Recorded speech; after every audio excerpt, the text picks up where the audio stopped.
केलेला आहे. त्यामुळे वाखरी ते अलमाणी, सातारा रोड, कराड रोड व सांगळा रोड यांना क्रॉस करून मंगळवेढा केले जाते.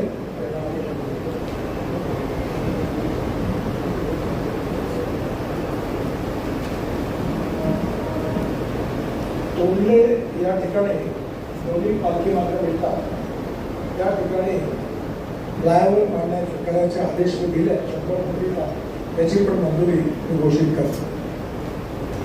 साधारणतः या प्रकल्पामध्ये माझी सगळ्या जनप्रतिनिधींना, आमदार खासदारांना, एज्युकेशन इन्स्टिट्यूशनला, NGOजला विनंती आहे की हा ग्रीन महामार्ग आहे आणि त्यामुळे आम्ही तर झाडं लावलीच आहे, पण ती इटॅक पण झालेली आहे. त्याचं संवर्धन करणं आणि नवीन झाडं लावण्यामध्ये आपण जर पुढाकार घेतला तर हा पूर्ण ग्रीन मार्ग झाला फार मोठं योगदान होणार.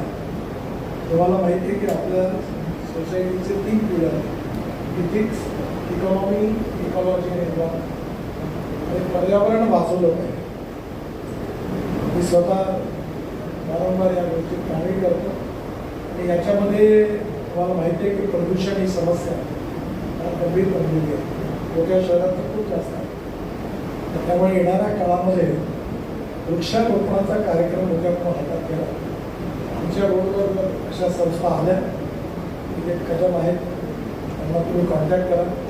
ती झाडं जी आम्ही तुम्हाला परवानगी देऊ तुम्ही लावा, मेंटेन करा आणि ती तुमची संस्थेने तेवढी लावली आहे अशी एक पाठी लावायची पण आम्ही परवानगी देऊ. आपण याचं धार्मिक संस्थांनी पण पुढे यावं, ट्रस्टनी पुढे यावं आणि हा आपल्या सगळ्यांचा रोड आहे. हा चांगला झाला पाहिजे, अपघात न होता कामा नये कुठे आणि आपल्या वारकऱ्यांबरोबर इथल्या जनतेलाही सुखद प्रवास झाला पाहिजे.